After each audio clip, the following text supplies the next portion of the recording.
Good evening.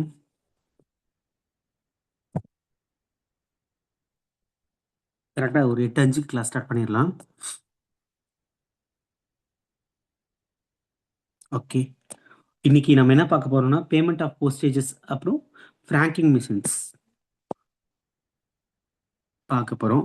நம்ம payment of postage எந்த வகையில் வந்து இந்த லெட்டர் அனுப்புறதுக்கான பேமெண்ட்டை வந்து நம்ம போஸ்ட் ஆஃபீஸ்க்கு செலுத்துறாங்க, எப்படி கட்டுறோம் அப்படிங்கிற பேமெண்ட் மெத்தடு தான் நம்ம இப்போ பார்க்க போகிறோம். என்னென்ன மெத்தடில் பண்ணுறோம் நமக்கு தெரியும்.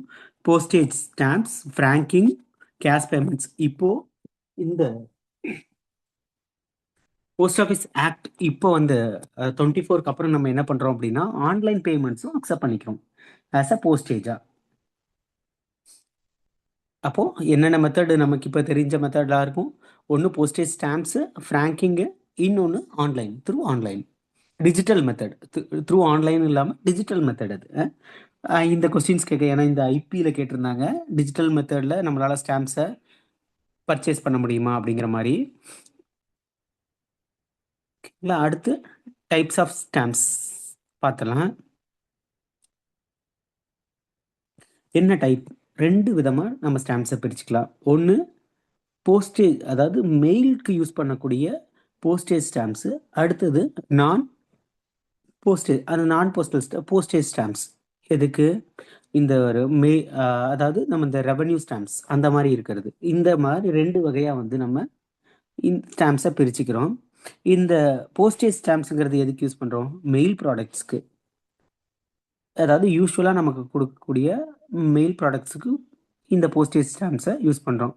நான் போஸ்டேஜ் ஸ்டாம்ப் கேட்டகரியில் என்ன வருது? நமக்கு எல்லாம் தெரியும், ரெவன்யூ ஸ்டாம்ப்ஸ். பைசா வாங்கும் பொழுது ஒரு ஸ்டாம்ப் போட்டு கையெழுத்து போடுவோம் இல்லையா, இந்த ரெவன்யூ ஸ்டாம்ப்ஸ். இந்த ரெவன்யூ ஸ்டாம்ப்ஸை பொறுத்த வரைக்கும் நமக்கு வந்து நம்ம டிபார்ட்மெண்ட் சப்ளை கிடையாது. இது வந்து ஸ்டேட் கவர்மெண்ட் ட்ரெஸரியில இருந்து நம்ம வாங்கி ஒரு வெண்டாராக இதை சேல் பண்ணுறோம். இதுக்கான கமிஷன் மட்டும் நம்ம டிபார்ட்மெண்ட்டுக்கு வரும். ரெவன்யூ ஸ்டாம்புக்கு ஒரு ஸ்டாம்புக்கு 10 பைசாங்கிற விதத்தில் நமக்கு ரெவன்யூ வரும். நார்மல் ஸ்டாம்ப்ஸ் எல்லாமே, நார்மல் போஸ்டேஜ் ஸ்டாம்ப்ஸை பொறுத்த வரைக்கும் இது முழுக்க முழுக்க டிபார்ட்மெண்ட் ஆஃப் போஸ்ட்டுக்கு மட்டுமே ஒரு இருக்கக்கூடிய ஒரு ரைட்ஸ். ஸ்டாம்ப் தயாரிக்கக்கூடிய ரைட்ஸ் வந்து நம்ம போஸ்டல் டிபார்ட்மெண்ட்டுக்கு மட்டுமே உள்ளது.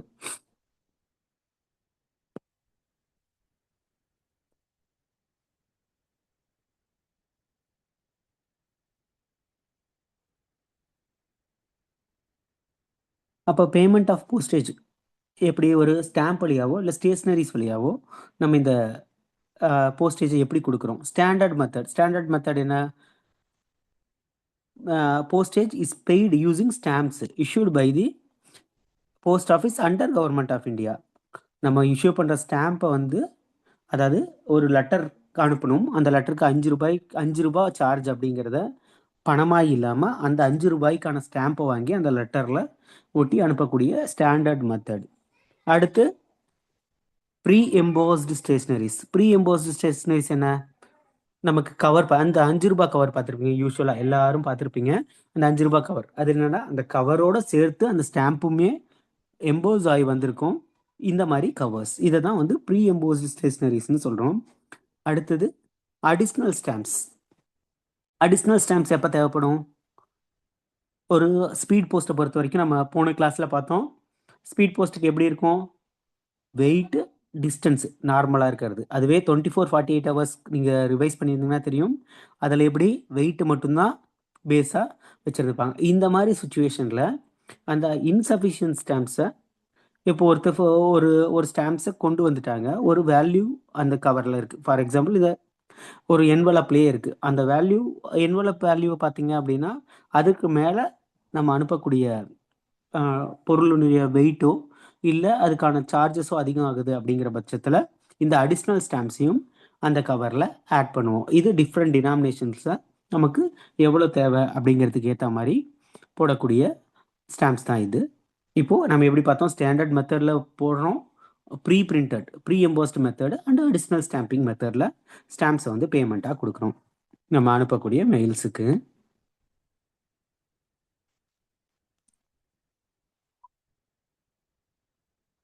நெக்ஸ்ட் அடுத்து பார்த்தீங்க அப்படின்னா ரெவன்யூ ஸ்டாம்ப்ஸ். இது எதுக்கு? நான் போஸ்டல் யூசேஜ். இதை வந்து நம்ம போஸ்டல் யூசேஜுக்காக யூஸ் பண்ண முடியாது. எங்க விற்போம்? போஸ்ட் ஆஃபீஸ்ல விக்கிறோம். எதுக்காக?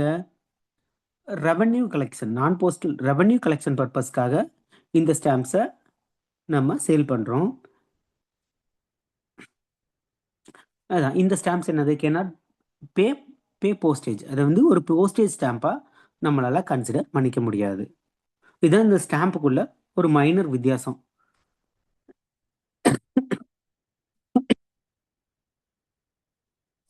நெக்ஸ்ட், இந்த ஸ்டாம்ப்ஸ்லேயே பார்த்தீங்க, போஸ்டேஜ் ஸ்டாம்ப்ஸ்ல பார்த்தீங்க அப்படின்னா அடுத்த கேட்டகரி என்ன இருக்கு? நார்மலாக டினாமினேஷன்ஸ் வைஸ் ஸ்டாம்ப்ஸ் பார்த்துருப்போம். அடுத்த கேட்டகரி பார்த்தீங்கன்னா ஃபிலட்லிக் பியூரோ அப்படின்னு சொல்லக்கூடிய ஸ்டாம்ப்ஸை வந்து சேகரிக்கக்கூடிய அரிய வகை ஸ்டாம்ப்ஸு, இந்த மாதிரி ஒரு விதவிதமான ஸ்டாம்ப்ஸ் கலெக்ஷன் பண்ணக்கூடிய ஒரு சென்டர் தான் நமக்கு இந்த ஃபிலட்லிக் பியூரோன்னு சொல்றது.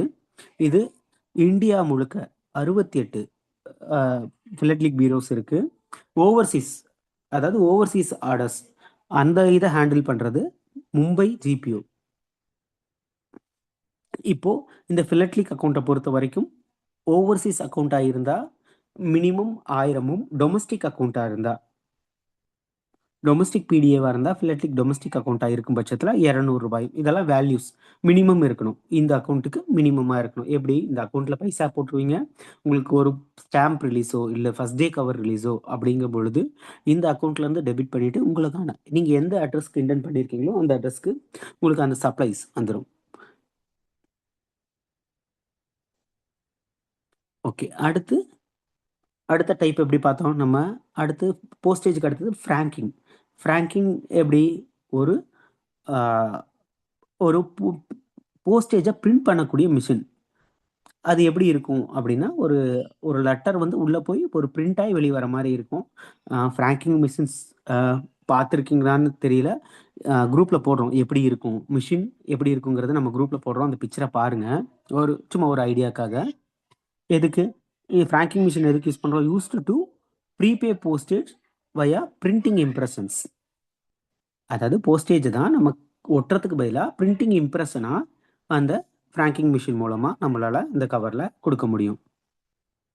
ஓகே, இந்த மிஷின்ஸ் பார்த்தீங்க அப்படின்னா 2 டை.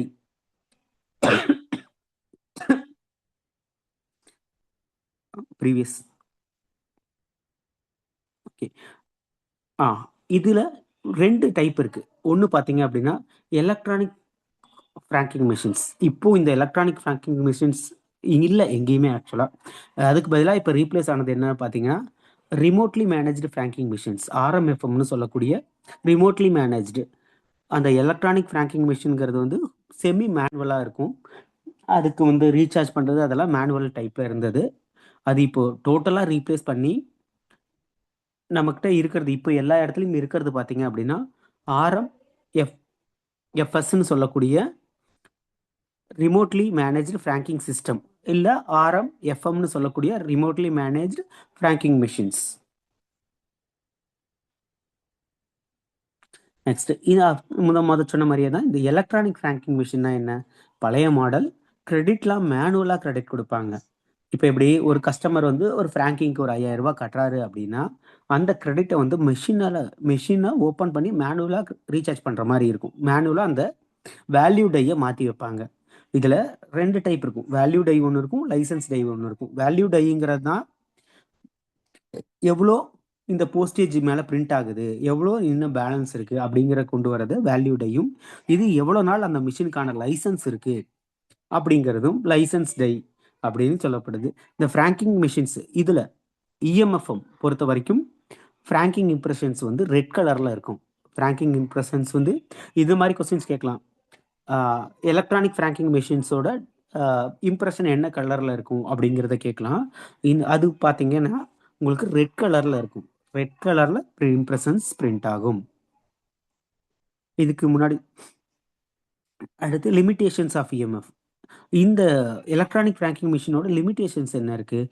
ரீசார்ஜ் பண்ணணும் அப்படின்னா ஃபிசிக்கலாக ரெக்குயர்மெண்ட் இருக்கும். ஒரு கஸ்டமர் வாங்கிட்டார், ஃபார் எக்ஸாம்பிள் எல்ஐசி வந்து நம்மக்கிட்ட ஒரு எலக்ட்ரானிக் ஃப்ராங்கிங் மிஷினை வாங்குறாங்கங்கிற பட்சத்தில் அவங்க ஒரு ஒரு ஒரு மாதத்தில் வந்து ஒரு 10,000 ரூபாய்க்கு ரீசார்ஜ் பண்ணியிருக்காங்க.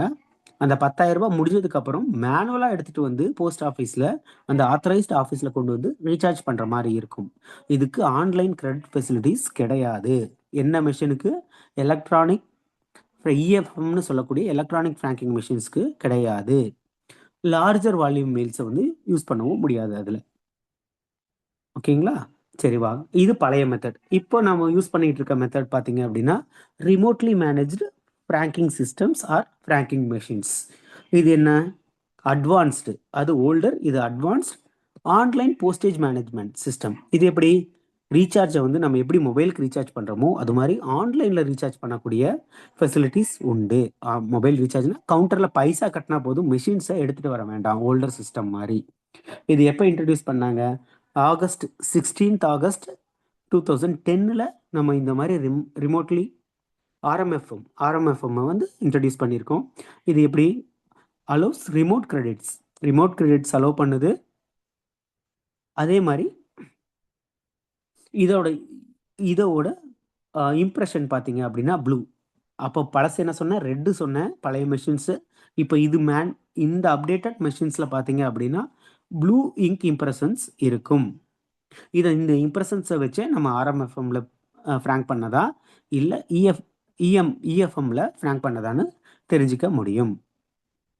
ஓகேங்களா? இது வந்து பிரைவேட் யூசர்ஸ்க்கு வந்து 1 ஜூலை 2013 மேண்டேட்டரியாக மாற்றிட்டோம். இப்போதைக்கு நம்மக்கிட்ட இருக்கிறது ஆர்எம்எஃப்எம் மட்டும்தான். அந்த புரிதல் வேணுங்கிறதுக்காக இதை இன்னமும் வச்சிருக்காங்க. இஎம்எஃப்எம்னா என்ன அப்படின்னு தெரிஞ்சுக்கிறதுக்காக.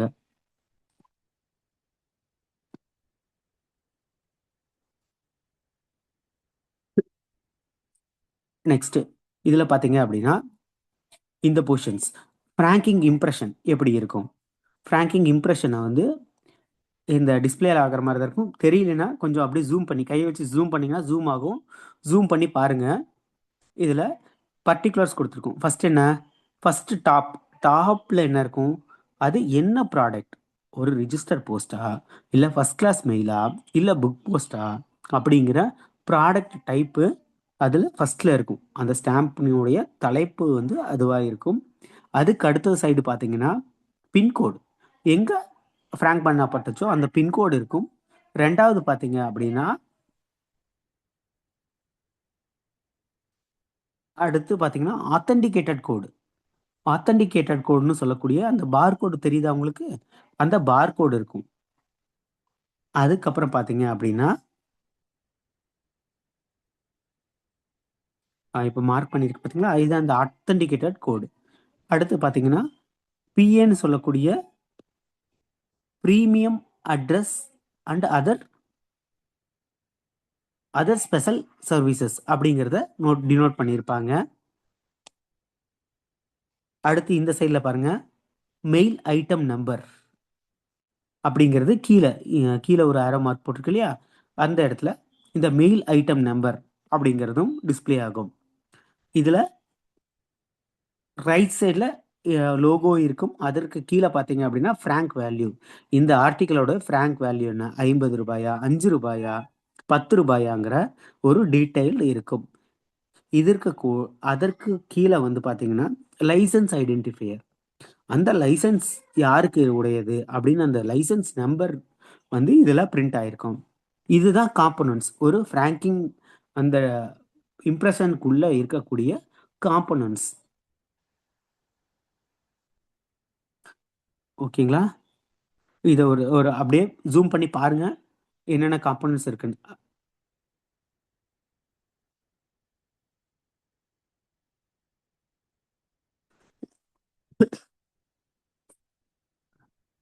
இப்போ நமக்கு ரெகுலேஷன்ஸ் படியே பார்த்தீங்க அப்படின்னா ஒன்லி அப்ரூவ்ட் ஆர்எம்எஃப் மாடல்ஸ் தான் பர்மிட்டபிள். என்னது? Liability and disclaimer for the unapproved machines. இது அன்அப்ரூவ்ட் மெஷின்ஸை வச்சு இந்த மாதிரி ஏதாவது பண்ணுறாங்க அப்படின்னா அதுக்கு எந்த விதத்துலையும் போஸ்ட் ஆஃபீஸ் வந்து லயபிலிட்டியில் வராது. Mail must be franked and presented at designated post office. அதாவது என்ன? நான் அந்த ஃப்ராங்க் பண்ணதை வந்து எங்கே டெசிக்னேட்டட் எனக்கு கொடுத்துருக்காங்களோ அந்த போஸ்ட் ஆஃபீஸில் கொடுக்கணும். இது லெட்டர் பாக்ஸில் போடக்கூடாது. இதெல்லாம் உங்களுக்கே தெரியும். ஃப்ராங்க்டு ஐட்டம்ஸை லெட்டர் பாக்ஸில் போடக்கூடாது அப்படிங்கிறது. அதே மாதிரி கவுண்டரில் தான் கொடுக்கணும். டெட்லைன்னா சேம் டே கொடுக்கணும் அல்லது வெரி நெக்ஸ்ட் டே, அடுத்த நாள் கொடுக்கணும். அதுவும் எது ஜஸ்டிஃபிகேஷன் இருக்கணும். அப்படிங்கிற பட்சத்தில் தான் அந்த ஃப்ராங்க்டு ஆர்டிக்கலா ஒத்துக்கொள்ளப்படும். இதெல்லாம் இம்பார்ட்டன்ட் கண்டிஷன்ஸ். ஒருத்தர் ஒருத்தர் ஃப்ராங்க் பண்றாரு, 2 நாளைக்கு அப்புறம் ஆர்டிக்கலை கொண்டு வந்தாருன்னா அந்த ஃப்ராங்க் வேல்யூவே வந்து நமக்கு இல்லாம போயிடும்.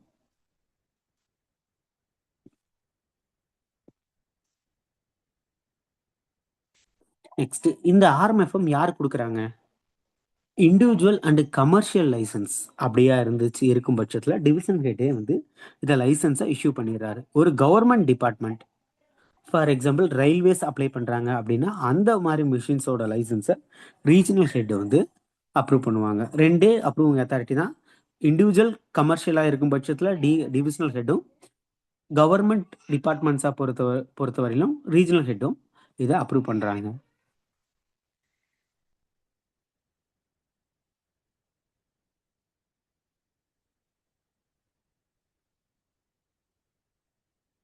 நெக்ஸ்ட், ஆர்எம்எஃப் டீடைல் ஃபியூச்சர்ஸ் என்ன? முன்ன பார்த்த மாதிரியே தான் செக்யூர்டு 2D பார்கோட் சிஸ்டம் இருக்கும். இந்த 2D பார்கோட் சிஸ்டத்தில் என்ன, அது போலியா ஒரு இதை வந்து அனுப்ப முடியாது. ப்ரிவென்ட் ஃப்ராட்ஸ் அண்ட் என்ஷூர் அத்தன்டிசிட்டியை இன்ஷூர் பண்ணுது. அடுத்து franking impressions in blue ink. அப்புறம் இந்த கிளாஸ் ஆஃப் ஆர்டிக்கல் அதுலேயே நம்மளால் பார்த்துக்க முடியும். பின்கோடை பார்த்துக்க முடியும். அத்தன்டிகேஷன் கோட்ஸை பார்த்துக்க முடியும். டேட் ஆஃப் ரேங்கிங்கை பார்த்துக்க முடியும். மெயில் ஐட்டம் நம்பரையும் பார்த்துக்க முடியும். எத்தனை மெயில் ஐட்டம் இருக்குங்கிறதையும் பார்த்துக்க முடியும். Licence identifier and franking values, இதெல்லாம் நம்ம முன்னாடி அதை டை பார்க்கும் பொழுதே பார்த்தோம். அதை தான் திரும்ப இங்கே ரீப்ரொடியூஸ் ஆயிருக்கு.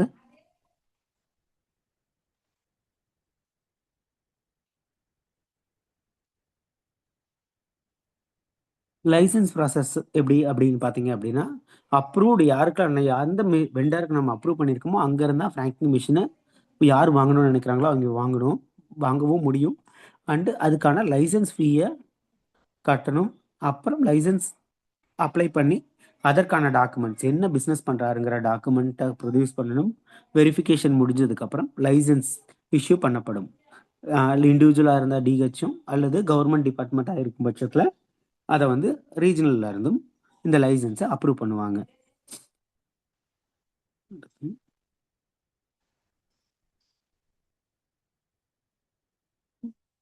இப்போ இந்த ஃப்ராங்கிங் மிஷின்ஸ் மஸ்ட் பை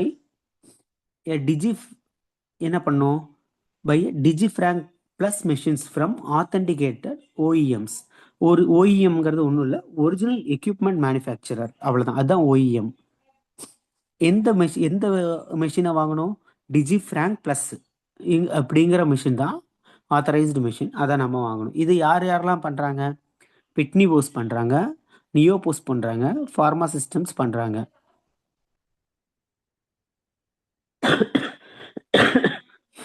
அடுத்து இப்போ மெஷின் வாங்கியாச்சு. அடுத்து லைசன்ஸ் ஃபீ என்ன பண்ணும்? நியூ லைசன்ஸாக இருக்கும் பட்சத்தில் 5 வருஷத்துக்கு 375 ரூபாயும், ரெனிவல் எக்ஸ்பைரி ஆயிடுச்சு அப்படின்னு பட்சத்தில் 475 ஃபீயாக சப்மிட் பண்ணும். இது ஃபீயோட வேல்யூ. நியூ லைசன்ஸ்க்கு 375, ரெனிவல் இருக்கும் பட்சத்தில் எக்ஸ்பைரி ஆயிடுச்சு, அந்த 5 வருஷத்தில் பண்ணலப்பா, எக்ஸ்பைரி ஆயிடுச்சுங்கிற பட்சத்தில் 475 ரூபாய் கட்டி ரெனிவல் பண்ணிடணும்.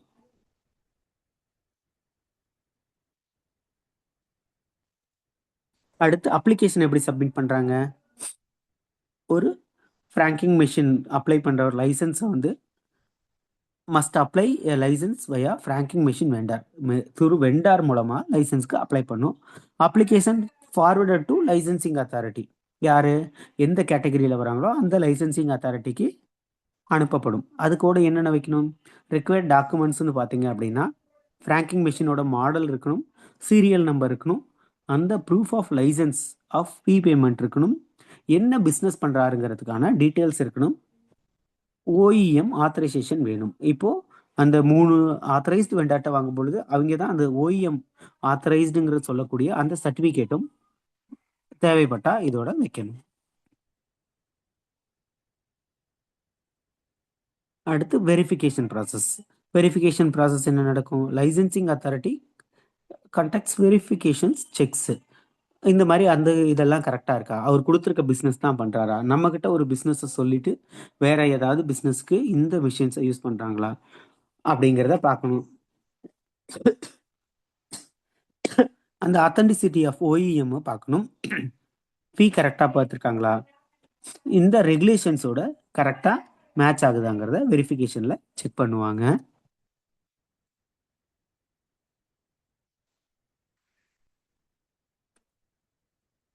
நெக்ஸ்ட் இந்த ப்ராசஸிங் டைம் அப்படின்னு பார்த்தீங்க அப்படின்னா, நியூ லைசென்ஸ் ஒருத்தர் அப்ளை பண்ணாரு அப்படின்னா, 14 ஒர்க்கிங் டேஸ்ல லைசென்ஸ நம்ம குடுக்கணும். அப்படி இல்லைன்னா, எதனால குடுக்கலைங்கிற ரீசன அந்த இவைங்களுக்கு நம்ம சொல்லணும். என்ன ஒமிஷன் என்னங்கிறது. அதுவே ரினிவலா இருக்கும் பட்சத்துல 5 ஒர்க்கிங் டே பிஃபோர் எக்ஸ்பைரி 5 வருஷம் முடியறதுக்கு முன்னாடி குடுத்துட்டாருங்கிற பட்சத்துல 5 நாளைக்குள்ள அவருக்கு ரெனிவலும் நம்ம பண்ணி குடுக்கணும்.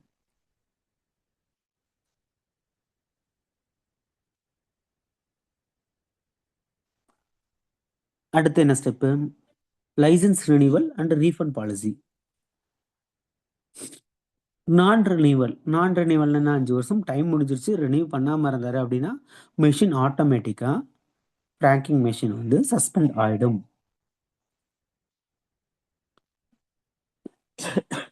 இப்போ இந்த ரீஃபண்ட பொறுத்தவரைக்கும் ஏதாவது சார்ஜஸ் இருந்துச்சுன்னா, அத எடுத்துக்கிட்டு மீதிய ரீஃபண்ட் பண்ணிடுவோம். ரீஃபண்ட் பாலிசிய பொறுத்தவரைக்கும்.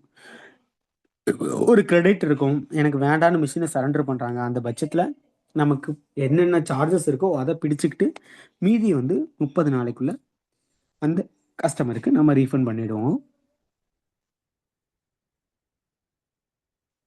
Next initial credit. அப்போ முதல் டைம் பண்ணும்பொழுது குறைஞ்சபட்சம் ரூ. 2000 அவரு பண்ணணும்.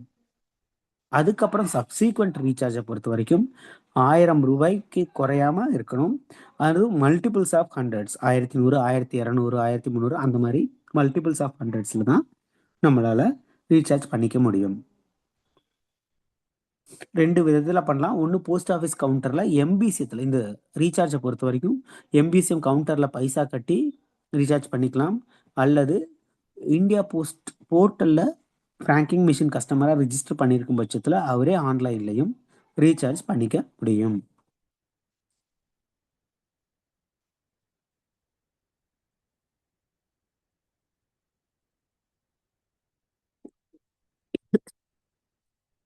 Reset requirement. இப்போ ரீசெட் எப்போ பண்ணணும்? ரீசெட் பண்ண எப்போ தேவைப்படும் அப்படின்னா, ஒரு ரூ. 100 பேலன்ஸ் கீழ குறையும் பொழுது. அதுக்கு மேல பண்ணும் பொழுது, ரீசெட் பண்ணாம நம்மளால அந்த ஃபிராங்கிங் மிஷின ஃபர்தரா ஃபங்ஷன் பண்ண முடியாது. அது யார் பண்ணலாம்? ஒண்ணு போஸ்ட் ஆஃபீஸ்ல பண்ணலாம். இல்லாட்டி ஆத்தரைஸ்ட் சர்வீஸ் வெண்டர் பண்ண முடியும். இதே லைசென்ஸ் ரினிவல் சொன்னோம் இல்லையா? எப்போ அந்த ரூ. 475 வரும்? 5 வருஷத்துக்கு மேல போகும்பொழுது. அப்போ ஒரு நியூ லைசென்ஸ் ஃபீயும், ரினிவல் ஃபீயும் 375 தான். இந்த லேட் ஃபீங்கிறது தான் ஒரு ரூ. 100 எக்ஸ்ட்ரா வருது. ரெனிவலோட டெட்லைன் என்னன்னு பார்த்தீங்க அப்படின்னா, 1 மந்த் பிஃபோர் எக்ஸ்பைரி. 5 வருஷம் முடியறதுக்கு 1 மாசத்துக்கு முன்னாடியே ரெனிவல் பண்ணியிருக்கணும். நான் ரெனிவல். சரிப்பா 5 வருஷம் முடிஞ்சிருச்சு. அதுக்கப்புறம் 3 மாசத்துக்கு மேல ரெனிவல் பண்ண முடியாது. புதுசா ரீஅப்ளை பண்ணி, புது லைசென்ஸ் தான் அந்த கஸ்டமரால வாங்க முடியும்.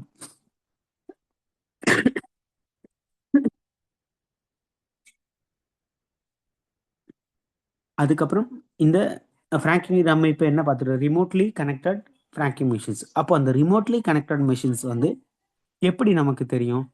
இந்த நம்ம டிஓபி சர்வர்ல இருந்து மெஷினுக்கு மார்னிங் ஒரு தடவ, ஈவினிங் ஒரு தடவ ஒரு மெசேஜ் அனுப்பப்படும். ஒரு சர்வர் கனெக்டிவிட்டி அனுப்பப்படும். இந்த மாரி கனெக்டிவிட்டி சென்ட்ரல் சர்வர்ல இருந்து மெஷினுக்கு அனுப்புவாங்க. 30 நாள் உள்ள ஒரு தடவனாவது அட்லீஸ்ட் ஒரு தடவனாவது அந்த மெஷின் கனெக்ட் ஆயிருக்கணும். கனெக்ட் ஆகலைங்கிற பட்சத்துல மெஷின் ஆட்டோமேட்டிக்கா டீஆக்டிவேட் ஆயிடும்.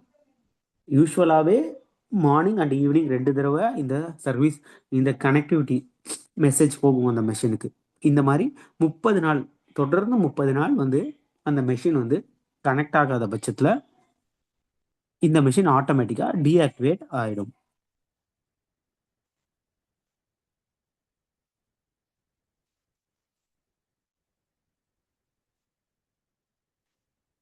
அடுத்து ஓகே. இப்போ மெஷின்லாம் வாங்கியாச்சு. மெஷினை வாங்கி வச்சாச்சு. ரீசார்ஜ் பண்ணியாச்சு. ஃப்ராங்க் பண்ணிட்டாங்க. ஃப்ராங்க் பண்ண ஆர்ட் ஐட்டமை கொண்டு வந்து எப்படி கொடுக்கறது போஸ்ட் ஆஃபீஸ் அப்படிங்கிறதுல பார்த்துலாம். இந்த போஸ்ட் ஆஃபீஸில் ஃப்ராங்க் பண்ண மெஷின்ஸை கொண்டு ஃப்ராங்க் பண்ண ஆர்டிகல்ஸை கொண்டு வந்து கொடுக்கும் பொழுது கண்டிப்பாக விண்டோ டெலிவரி டிக்கெட் வேணும், யூசர் ரெக்கார்ட் புக் வேணும், டெஸ்பேட்ச் லிஸ்ட்ங்கிறது கண்டிப்பாக அவர் கொடுக்கணும். விண்டோ டெலிவரி டிக்கெட் இல்லாமல் ஆர்டிக்கலை கவுண்டரில் வாங்க மாட்டாங்க. இது வந்து ரெக்குயர்மெண்ட் ஆஃப் டாக்குமெண்ட்ஸ். இது வரைக்கும் நம்ம மிஷின் வாங்குறது எப்படி, மிஷினை எப்படி ரீசார்ஜ் பண்ணுறோம் அப்படிங்கிறத பார்த்தோம். அடுத்து ஃப்ராங்க் பண்ண ஆர்டிக்கலை எப்படி கவுண்டரில் கொடுக்குறோம். கவுண்டரில் கொடுக்கும் பொழுது அதுக்காக கொடுக்கப்பட்ட ஸ்பெஷல் விண்டோ டெலிவரி டிக்கெட் காட்டணும். அடுத்து ரெக்கார்ட் புக்ஸை கொடுக்கணும், டிஸ்பேச் லிஸ்ட்டை கொடுக்கணும்.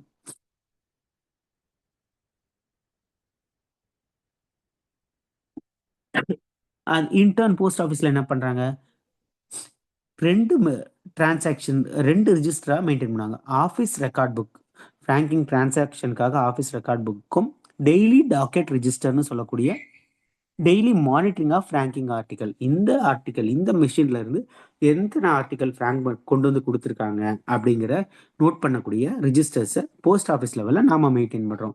ஒன்று ஆஃபீஸ் ரெக்கார்ட் புக், இன்னொன்று டிடிஆர்னு சொல்லக்கூடிய டெய்லி டாக்கெட் ரிஜிஸ்டர்.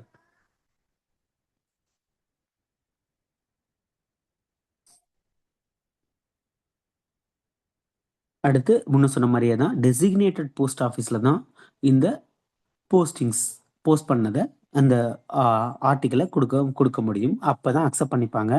இப்போ ஃபார் எக்ஸாம்பிள் எக்ஸுங்கிற ஒரு போஸ்ட் ஆஃபீஸில் லைசன்ஸை வாங்கிட்டு ஒய் போஸ்ட் ஆஃபீஸ் எனக்கு பக்கமாக இருக்குது, நான் அங்கே போய் கொடுக்குறேன் அப்படின்னா அது அக்செப்ட் பண்ண மாட்டாங்க. அந்த போஸ்ட் ஆஃபீஸில் எந்த போஸ்ட் ஆஃபீஸ் லைசன்ஸ் கொடுக்கும் பொழுது டெசிக்னேட் பண்ணப்படுதோ அந்த போஸ்ட் ஆஃபீஸில் தான் ஆர்டிக்கலை கஸ்டமர்ஸ் டெலிவரி பண்ணணும் ஃபார் அக்செப்டன்ஸ்.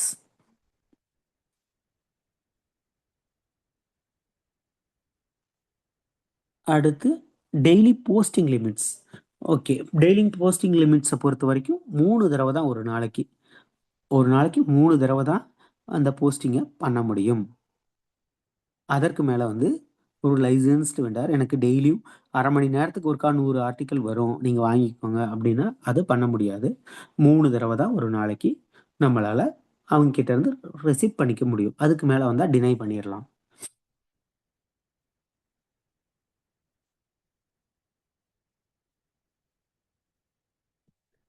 முன்னையே நம்ம சொன்னோம், post franked article should not be dropped in public letter box. Letter பாக்ஸில் போடக்கூடாது. ஃப்ராங்க் பண்ணி எடுத்துகிட்டு வந்து லெட்டர் பாக்ஸில் போட்டு போயிட்டாங்க அப்படின்னா அந்த ஃப்ராங்க்டு ஆர்டிக்கலை வந்து நம்ம அன்பெய்டாக ட்ரீட் பண்ணிடுவோம். அதே மாதிரி unregistered article with past date முன்னாடி டேட்டில் இருக்கக்கூடிய ஃப்ராங்கிங் கொடுக்கறது நம்ம அக்செப்ட் பண்ணிக்க மாட்டோம். எதுக்காக, ஒரு ப்ராப்பரான ப்ராசஸ்க்காகவும் மிஸ்யூஸ் பண்ணுறத. இப்போ ஃப்ராங்கிங் மிஷின் கொண்டு வந்து போஸ்ட் பாக்ஸில் போட்டு போயிடுறாங்க, வேல்யூ கரெக்டாக அடிச்சிருக்காங்களான்னு தெரியாது. நமக்கு எந்த ஒரு ப்ராப்பரான இதுவும் இருக்கிறதுனால அந்த ப்ரிவென்ட் பண்ணுறதுக்காக நம்ம இதெல்லாம் கஸ்டமருக்கு வந்து ஒரு எக்ஸப்ஷனலாக சொல்லிடுறோம், நம்ம இதெல்லாம் பண்ண முடியாது அப்படிங்கிறத.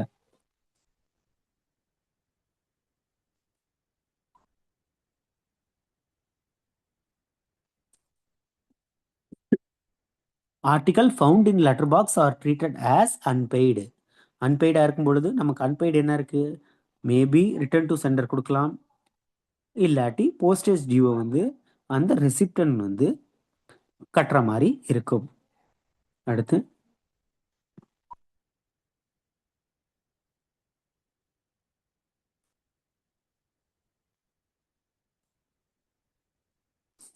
Date validity, previous line. Date validity of franked article. அப்போது டேட் வேல்யூ என்ன, என்னைக்கு ஃப்ராங்க் பண்ணுறாங்களோ அந்த அன்னைக்கு போஸ்டிங் கண்டிப்பாக இருக்கணும். Article with previous date franking are rejected. முன்னாடி நாள் இருக்கக்கூடிய ஆர்டிக்கலை ரிஜெக்ட் பண்ணிடும். பட் ஜஸ்டிஃபிகேஷன் இருக்குது, எக்ஸப்ஷனல் கேஸாக இருக்குது அப்படிங்கிற பட்சத்தில் அதை அக்செப்ட் பண்ணிக்கலாம். அதுவுமே ஒரு நாள் தான், அதுக்கு மேலே போகிற ஆர்டிக்கலை நம்மளால் அந்த மாதிரி பண்ண முடியாது.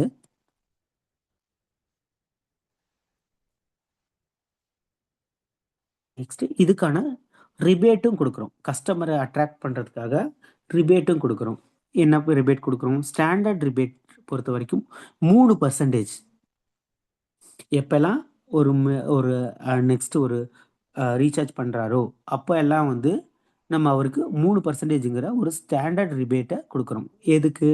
அந்த ரிபேட் எப்போ அப்ளிகபிள் ஆகும்? மினிமம் 5000 ரூபாய்க்கு கன்சியூம் பண்ணியிருக்கணும். ஒரு கஸ்டமர் 10,000 ரூபாய் ஒரு மாசத்துக்குள்ளேயே கன்சியூம் பண்றாரு. தென் ரீசார்ஜ் பண்றாருங்க பட்சத்துல அவருக்கு 3% கூடிய ரிபேட்டை கொடுக்கணும். இது காட்டிலும் அடிஷ்னலா ஒரு 2% தரும். இந்த அடிஷ்னல் ரிபேட் எதுக்கு அப்படின்னா பின்கோடு வைஸ் அடுக்கி தராரு. ஃபார் எக்ஸாம்பிள் சென்னை ஒன்று ஒன்று பின்கோடுக்கு ஒரு 10 ஆர்டிக்கலா தனியாக அடிக்கிறாரு. அதுக்கப்புறம் 2 அப்புறம் 3 அப்படின்னு பின்கோடு வாரியா அவரே அடுக்கி கொடுக்குறாரு. அப்படிங்கிற பட்சத்துல அதுக்கு ஒரு அடிஷ்னல் ரிபேட்டா ஒரு 2% கொடுக்குறோம். ஒரு கஸ்டமர் 10,000 ரூபாய்க்கு மேலே பிஸ்னஸும் பண்ணுறாரு, பின்கோட் வைஸ் ஒவ்வொரு டைமும் பின்கோட் வைஸ் ஸ்டார்ட் பண்ணியும் கொடுக்குறாரு. அப்படிங்கிற பட்சத்தில் 5% ரிபேட் வந்து இந்த ஆர்எம்எஃப்எம்க்கு கஸ்டமருக்கு கிடைக்கும். இந்த அடிஷ்னல் ரிபேட்டும் எப்போ? டோட்டல் ஃப்ராங்க் வேல்யூ வந்து 5000க்கு மேலே இருக்கணும் ஒரு மாதத்தில்.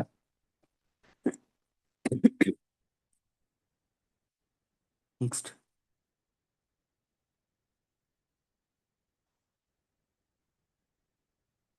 ஓகே. இது இப்போ ரிபேட் பார்த்துட்டோம்.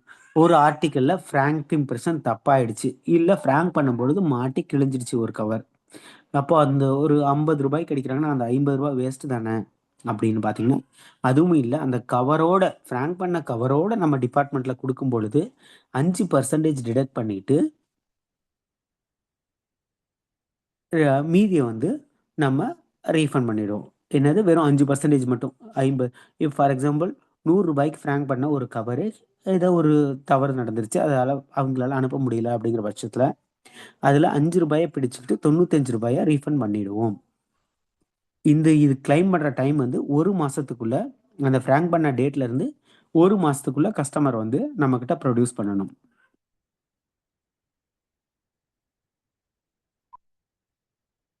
நெக்ஸ்ட் இந்த ஃப்ராங்கிங்கில் என்ன போடலாம்? பிஸ்னஸ் ரிலேட்டட் ஒரு அட்வர்டைஸ்மெண்ட்டை, ஒரு ஸ்லோகனையோ அவங்க முன்னாடியே அப்ரூவ் வாங்கியிருந்தாங்க. அப்படிங்கிற பட்சத்தில் அந்த ஆர்டிக்கலில் அவங்களால யூஸ் பண்ணிக்க முடியும். அவங்களோட அட்வர்டைஸ்மெண்ட்டுக்காகவோ இல்லை அவங்க கம்பெனியோட ஸ்லோகனோ நான் அந்த இதை வந்து ஃப்ராங்கிங் ஓடவே சேர்த்து அவங்களால போட்டுக்க முடியும். அந்த ஃப்ராங்கிங் பண்ணுற ஸ்பேஸ் இருக்கு இல்லையா, அதுலேயே அவங்களால போட்டுக்க முடியும். இது ஒன்று தான். அதுவுமே ப்ரீவியஸாக அப்ரூவல் வாங்கியிருக்கணும்.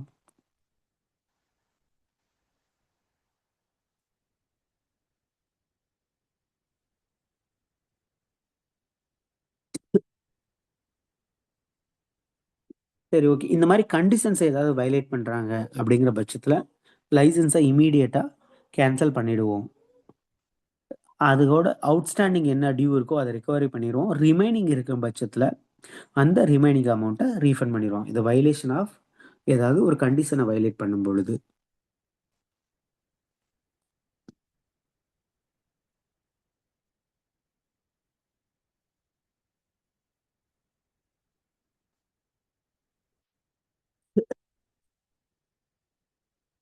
சரி, ஓகே. அடுத்து பார்க்கக்கூடியது வந்து ரேங்கிங் பார்த்துட்டோம்.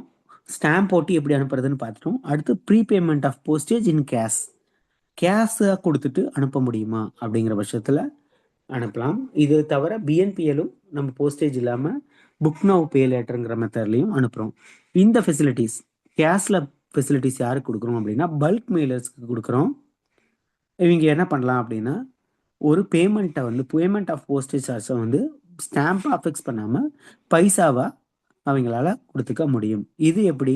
செலக்டட் போஸ்ட் ஆஃபீஸில் மட்டும்தான் இந்த சர்வீசஸ் உண்டு. இதுக்கு ஆத்தரைசேஷன், இதுக்கு நம்ம வாங்கணும், அப்ரூவல் வாங்கணும் அப்படின்னா அது ஹெச்ஓசி, ஹெட் ஆஃப் சர்க்கிள் வந்து ஆத்தரைஸ் பண்ணணும். யார் யாருக்கு நம்ம இந்த மாதிரி ஃபெசிலிட்டிஸ் கொடுக்குறோம் அப்படிங்கிறத.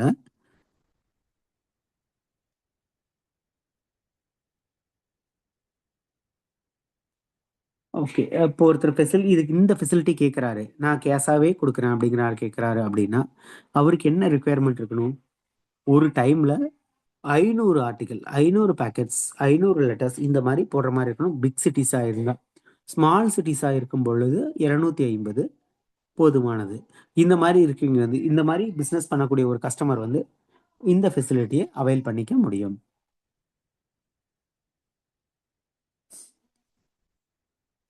ஓகே. இப்ப பார்த்துட்டோம். என்ன பார்த்தோம்? ஸ்டாம்ப் பார்த்துட்டோம். ஃபிராங்கிங் பார்த்துட்டோம். கேஷ்ல பார்த்துட்டோம். இப்ப இன்வாலிட் ஸ்டாம்ப்ஸ், ஸ்பாயில், டிஃபேஸ்ட், ஃபிக்சேசியஸ் இந்த மாரி இருக்கும் பொழுது என்ன பண்ணலாம்? அதெல்லாம் என்ன ஆகும்? Stamps that R damaged, reused ஒரு ஆர்டிக்கல்ல ஒட்டுனத பிரிச்சு மறுபடியும் ஒட்டுறது. கவுண்டர்ஃபிட், கவுண்டர்ஃபிட்னா போலியான ஒரு ஸ்டாம்ப். இதெல்லாம் இன்வாலிட். இதெல்லாம் யூஸ் பண்ணும் பட்சத்துல நமக்கு ஐபிசி கீழ ஆக்ஷன்ஸ் வந்து எடுப்போம்.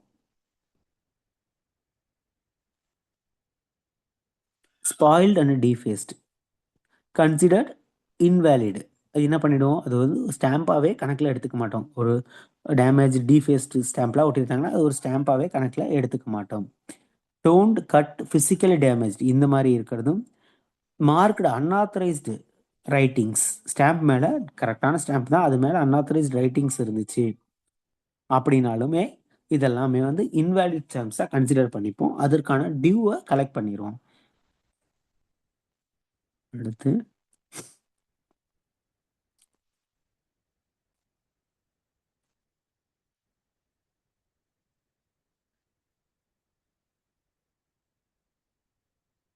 அடுத்து ரீயூசிங் ஆஃப் போஸ்டேஜ் ஸ்டாம்ப். ஒரு போஸ்டேஜ் ஸ்டாம்ப் வந்து ஒரு தடவை தான் வேலிட். ஒரு தடவை ஸ்டாம்ப் ப்ரெசென்ட் பண்ணி டீஃபேஸ் பண்ணிட்டோம்னா, அந்த ஸ்டாம்ப்ஸை யூஸ் பண்ணக்கூடாது.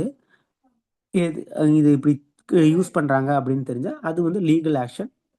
நம்ம முன்னாடி சொன்ன மாதிரி தான். இந்த லீகல் ஆக்ஷன் என்ன இருக்கோ, அந்த மாரி அதை நம்ம இந்த லீகல் ஆக்ஷனும் எடுப்போம்.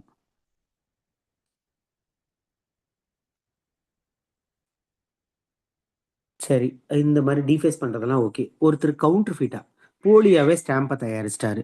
இப்போ அப்படிங்கிற பட்சத்துல என்ன அப்படின்னா, section 263A of IPC, Indian Penal Code படி இந்த மாதிரி ஃபிக்சீசியஸ் ஸ்டாம்ப்ஸ் பண்ணவருக்கு அந்த செக்ஷன் மூலம் ஆக்ஷன் எடுப்போம். இந்த செக்ஷன் மட்டும் பார்த்துக்கோங்க. பிஎன்எஸ்ல இருக்கிறது புது செக்ஷன் என்னங்கிறத பார்த்துட்டு குரூப்ல போடுறேன். இதுக்கு நமக்கு இருக்க ப்ரீவியஸ் செக்ஷன்ஸ் இதுதான். செக்ஷன் 263 ஆஃப் ஏ.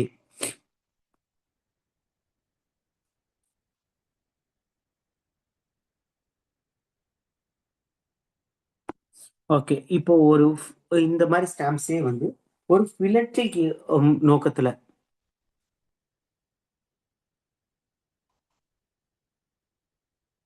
ஒரு பிலட்லிக் ஒரு எக்ஸிபிஷன் நடக்குது, ஒரு ஸ்டாம்ப் கண்காட்சி நடக்குது, ஒரு எக்ஸிபிஷன் எஜுகேஷனல் பர்பஸ்க்காக அப்படிங்கிற பட்சத்துல இந்த மாதிரி டூப்ளிகேட் ஸ்டாம்ப்ஸை வந்து ரீப்ரொடியூஸ் பண்ணலாம். பட் என்ன, இந்த போஸ்டல் டிரான்சாக்ஷனுக்கு தான் யூஸ் பண்ணக்கூடாது. அப்படி பண்ணும்பொழுது தான் செக்ஷன் 263A ஆஃப் ஐபிசியில் ஆக்ஷன் எடுப்பாங்க. இந்த மாதிரி ஒரு எஜுகேஷனல் பர்பஸ் அப்படிங்கிற பட்சத்தில் இந்த இது வந்து உங்களுக்கு அஃபெக்ட் பண்ணாது.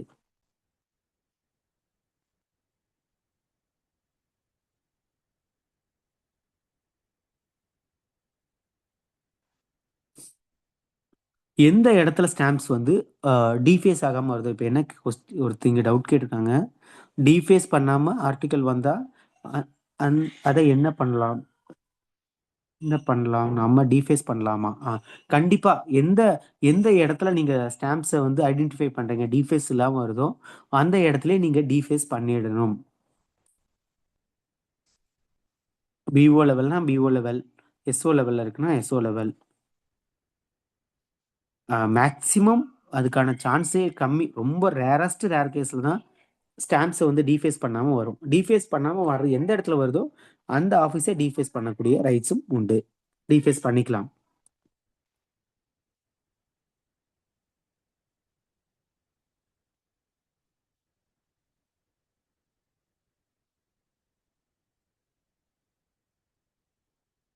ஒரு நிமிஷம்.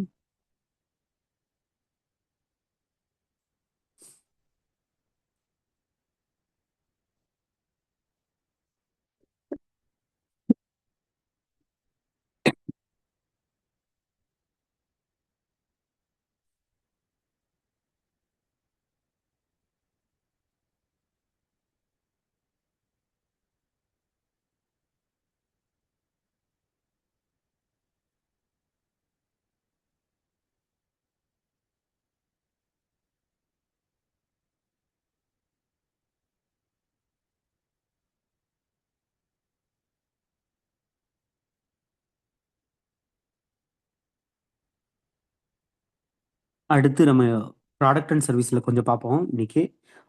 ஏபிஒய், பிஎம்எஸ்பிஒய், பிஎம்ஜேஜேபிஒய் ஒரு ஒரு சின்ன டாபிக் தான். அது அப்படியே முடிச்சிருவோம் இன்னைக்கு.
எஸ், கரெக்ட் தான். எனக்கு ஆக்சுவலாக செக்ஷன் தெரியல, நான் தான் பார்த்துட்டு சொல்கிறேனே. ஓகே, கரெக்டாக ஒருத்தர் சொல்லியிருக்கார், Mohanraj, thanks.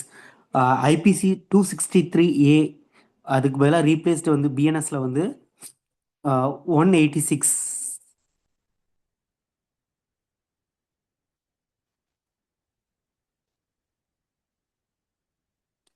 Section 186, prohibition of fixation of stamps. IPC 263 வந்து ரீப்ளேஸ் பண்ணிடுச்சு இப்போ பிஎன்எஸ். பிஎன்எஸோட செக்ஷன் 186. Thanks, thanks.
அப்படி சொல்லிட்டேன். ஓகே.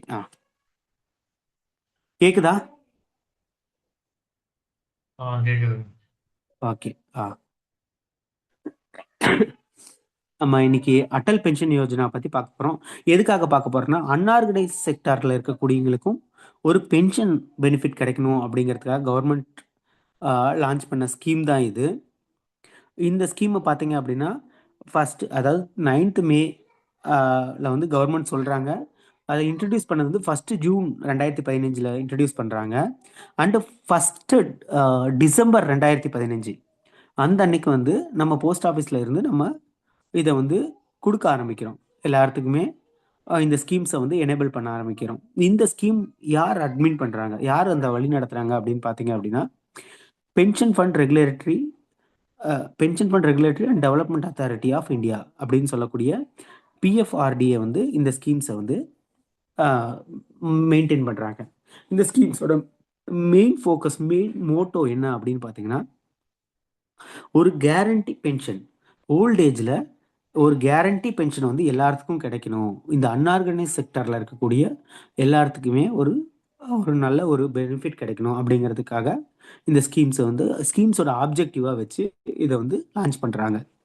இந்த லான்ச்சிங்கால என்ன என்ன ரெக்யர்மெண்ட்லாம் சொல்கிறாங்க, ஏஜ் அப்படின்னா ஒரு 18 வயசு பூர்த்தியானவரோ அல்லது 40 வயசுக்குள்ளே இருக்கீங்களோ இந்த ஸ்கீமில் சேர்ந்துக்க முடியும். இந்த ஸ்கீமில் சேர்றதுக்கு என்ன வேணும் அப்படின்னு பார்த்தீங்க அப்படின்னா, ஒரு எஸ்பி அக்கௌண்ட் வேணும். எங்கே? பேங்க்கில் இருக்கலாம், ஒரு பேங்க்லேயும் பண்ணிக்கலாம், அல்லது போஸ்ட் ஆஃபீஸ்லேயும் இருக்கலாம். கண்டிப்பாக ஒரு எஸ்பி அக்கௌண்ட் இல்லாதவரால் இந்த ஸ்கீமில் சேர முடியாது.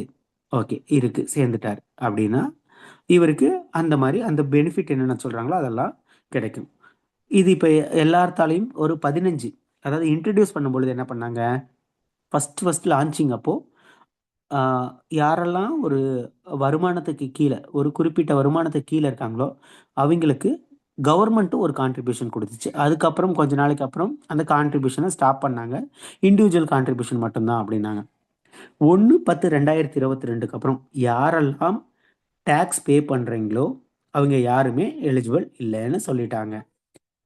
யாரெல்லாம் இப்போ ஜிடிஎஸ்ஸாக ஒர்க் பண்ணுறீங்களோ அவங்கெல்லாம் ஏபிஒய் ஒன்று போட்டு வச்சுக்கோங்க. ஏன்னா இப்போ டேக்ஸ் ஃபைல் பண்ண மாட்டீங்க. ஒன்ஸ் டிபார்ட்மெண்ட்டுக்குள்ளே வந்துட்டீங்க அப்படின்னா ஆட்டோமேட்டிக்காக டேக்ஸ் பேயர் ஆயிடுவீங்க.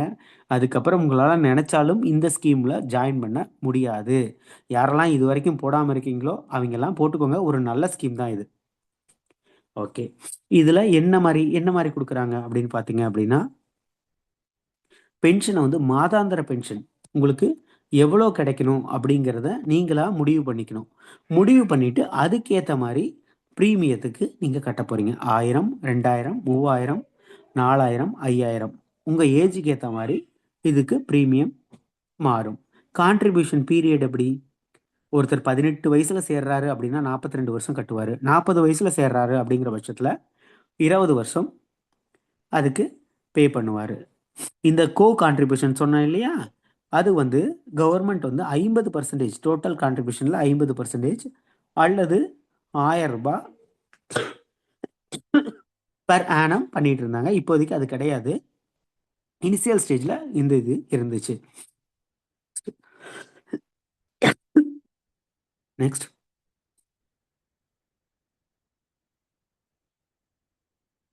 இது எப்போ அந்த கோ கான்ட்ரிபியூஷன் வந்து யாரெல்லாம் ஃபர்ஸ்ட் ஜூன்ல இருந்து 31 மார்ச் 2016 ஜாயின் பண்ணாங்களோ அவங்களுக்கெல்லாம் அந்த கோ கான்ட்ரிபியூஷன் 5 வருஷத்துக்கு கொடுத்தாங்க. அதுக்கப்புறம் அவங்களுக்கும் கிடையாது. இப்போ யாருக்குமே இந்த இது கிடையாது. இதோட கான்ட்ரிபியூஷன் எப்படி இருக்கும் அப்படின்னு பார்த்தீங்கன்னா, மந்த்லி பண்ணலாம், குவார்டர்லி பண்ணலாம், ஹாஃப் இயர்லி பண்ணலாம், இயர்லி பேசிஸ்லும் பண்ணலாம். இந்த அக்கௌண்ட்டில் பார்த்தீங்க அப்படின்னா நாமினேஷன் என்ட்ரு பண்ணணும். மேரேஜ் பர்சன் பண்ணும் பொழுது டிஃபால்ட் நாமினி வந்து ஸ்பௌஸ் தான். ஓகேங்களா? ஏன் இப்படி டிஃபால்ட் நாமினி பண்ணுறாங்க? ஒருத்தருக்கு வந்து 40 வயசு, ஒரு 20 வயசில் எடுக்கிறாரு, 50 வயசில் இறந்துடுறாரு. அப்போ அவங்க ஒய்ஃப் பென்ஷன் கிடைக்குமானா கிடைக்காது. அப்புறம் 10 வருஷம் கட்டணும். அந்த 60 வருஷத்துக்கு அவர் இருந்தால் 60 வயசு வரைக்கும் கட்டணும் இல்லையா, அது வரைக்கும் அவங்க கண்டினியூ பண்ணும். அதுக்கப்புறம் தான் பென்ஷன் கிடைக்கும். கார்பஸ்னு ஒரு அமௌண்ட் இருக்கும். அது வந்து ஹஸ்பண்ட் அண்ட் ஒய்ஃப் இறந்ததுக்கப்புறம் அவங்களோட குழந்தைங்களுக்கு தான் போய் சேரும் இந்த கார்பஸ் அமௌண்ட்டு. ஓகே. இதோட பெனால்ட்டி கட்டாமல் விட்டுட்டீங்க அப்படின்னா பெனால்ட்டி வந்து ரூ. 1 ரூ. 10 வரைக்கும். அது நீங்கள் அந்த கான்ட்ரிபியூஷன் அமௌண்ட்டை பொறுத்து உங்களுக்கு மாறும். எக்ஸிட் எப்போ? எக்ஸிட் அண்ட் விட்ராயலை பொறுத்த வரைக்கும் இதில் 60 வயசு ரீச் ஆனோடனையும் உங்களுக்கு ஆட்டோமேட்டிக்காக கேர என்ன கேரண்டி மினிமம் பென்ஷனில் ஸ்கீமில் சேர்ந்துருக்கீங்களோ அந்த பென்ஷன் ஸ்டார்ட் ஆகிடும். இதில் இன்னொரு பெனிஃபிட் என்ன அப்படின்னா, அடிஷ்னல் பெனிஃபிட் என்ன அப்படின்னா, இந்த மினிமம் கேரண்டி இப்போ 5000 ரூபாய்க்கு எடுக்கிறீங்க, நீங்கள் வச்சிருக்க ஃபண்டு வந்து 3000 ரூபாய் தான் ரிட்டர்ன்ஸ் கொடுக்குற மாதிரி இருக்குது அப்படின்னாலுமே கவர்மெண்ட் 5000 ரூபாய் கொடுத்துருவாங்க. இல்லை ஒருவேளை நீங்கள் வச்சிருக்க ஃபண்டு வந்து 8000 ரூபாய் கொடுக்குது, உங்கள் 60 வயசில் அந்த ஃபண்டோட வேல்யூ வந்து பார்த்தீங்கன்னா ஒரு மாதத்துக்கு 8000ன்னு இருக்குது அப்படின்னா உங்களுக்கு அந்த ரேட்லேயே ஃபிக்ஸ் ஆகும், 8000த்துலேயே ஃபிக்ஸ் ஆகும். இந்த 1000 2000 3000 4000 5000ங்கிறது மினிமம் வேல்யூ மட்டும்தான். ஓகேங்களா? நெக்ஸ்ட் ஏபிஐ அவ்வளோதான். ஏபிஐ இதில் இருக்கிறது அவ்வளோதான். நம்ம இன்னும் கொஞ்சம் சொல்கிறேன். இது எப்படி நமக்கு வந்து ஒரே நிமிஷம்.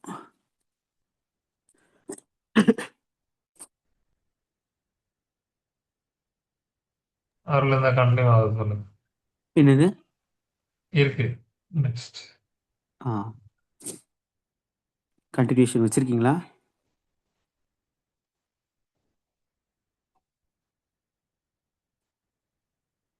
ஓகே. பார்த்தீங்கன்னா இதில் பார்த்தீங்கன்னா இப்போ முன்னாடி சொன்ன மாதிரி தான். In case of death before 60 years, 60 வயசுக்கு முன்னாடி இறந்துடுறாங்க. அப்போ என்ன பண்ணும், அந்த ஸ்பௌஸ் வந்து அந்த ஆக்சுவல் பர்சனுக்கு 60 வயசு எப்போ ஆகுமோ அது வரைக்குமே காட்டிகிட்டு இருக்கணும். எக்ஸிட் ஆகணும் அப்படின்னா இப்போ வந்து எக்ஸிட் வந்து இந்த மாதிரி கண்டிஷன்ஸ் இல்லை. எக்ஸிட் எந்த டைமில் வேணாலும் ஆகிக்கலாம். ஃபண்டு வேல்யூ இது எல்லாமே ஷேர்ஸில் தான் இன்வெஸ்ட் பண்ணப்படும். அந்த ஃபண்டு வேல்யூ என்னங்கிறதோ அதுக்கேற்ற மாதிரி உங்களுக்கு வந்து கிடைக்கும். இதில் பார்த்தீங்க அப்படின்னா ஒருத்தர் மினிமம் 1000 ரூபாய்க்கு எடுக்கும் பொழுது 18 வயசு இருக்கக்கூடிய ஒருத்தருக்கு எடுத்தீங்க அப்படின்னா 42 ரூபாயும், 40 வயசில் இருக்கக்கூடிய ஒருத்தர் எடுக்கிறாரு அப்படின்னா 291ம் இந்த இதுக்கு உங்களுக்கு சார்ஜஸாக வரும். இதில் எவ்வளோ 1000 ரூபாய் ஸ்கீம் எடுக்கிறாரு, கார்பஸ் அமௌண்ட் எவ்வளோ? 1000 ரூபாய் ஒருத்தர் ஸ்கீம் எடுக்கிறாரு அப்படின்னா 1,70,70,000 கார்பஸ் அமௌண்ட். 2000 ரூபாய் எடுக்கிறாரு அப்படிங்கிற பட்சத்தில் 3,40,000ம், 3000 ரூபாய் எடுக்கிறாரு அப்படின்னா கார்பஸ் அமௌண்ட், அதாவது ஃபைனலாக, அதாவது நாமினியும் அதாவது ஸ்பௌஸும் இறந்து அதுக்கப்புறம் இருக்கக்கூடியவருக்கு கிடைக்கக்கூடிய அமௌண்ட் இது. 4000 ரூபாய் எடுக்கிறாரு அப்படிங்கிற பட்சத்தில் 6,80,000ம், 5000 ரூபாய் ஸ்கீமில் சேர்ந்துருக்காரு அப்படிங்கிற பட்சத்தில் 8,50,000ம் இவங்களுக்கு ஒரு கார்பஸ் அமௌண்ட்டாக அவங்களுக்கு கிடைக்கும். சரிங்களா? ஏபிஐயில் வேற ஏதாவது டவுட்ஸ் இருக்கா?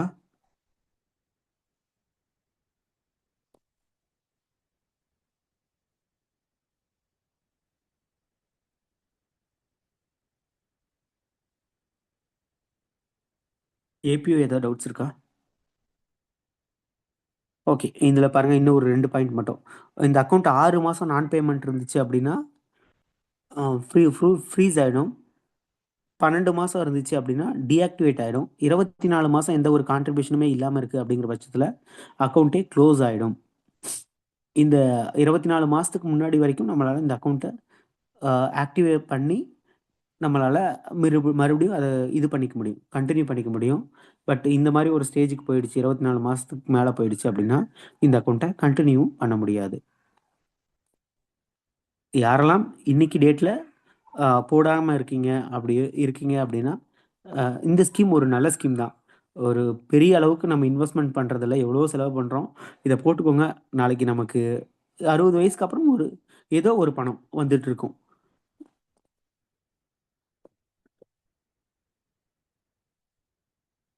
அடுத்து எஸ்பிஐயும் ஜேஜேபியும் அடுத்த கிளாஸில் வரும்பொழுது அப்படியே கம்பைன் பண்ணி பார்த்துடலாம். இன்றைக்கி இவ்வளோ தான் கிளாஸ் முடிஞ்சு. எக்ஸிட் ஆகிக்கலாம்.